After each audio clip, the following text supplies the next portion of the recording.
Well, I think starting from last year, we have just realized that the innovation, the creativity, it's fundamental. Link it, those projects with the venture capital, link it with business angels.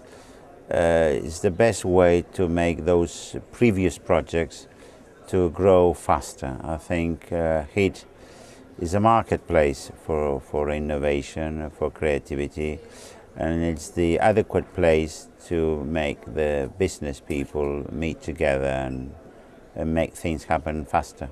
We know that Barcelona is well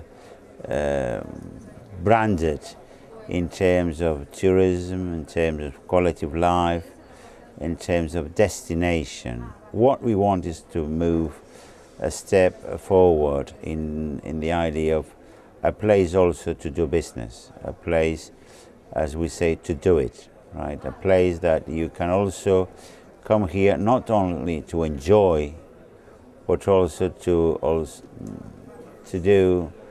work, to create, and to innovate. That's why we are focusing on that.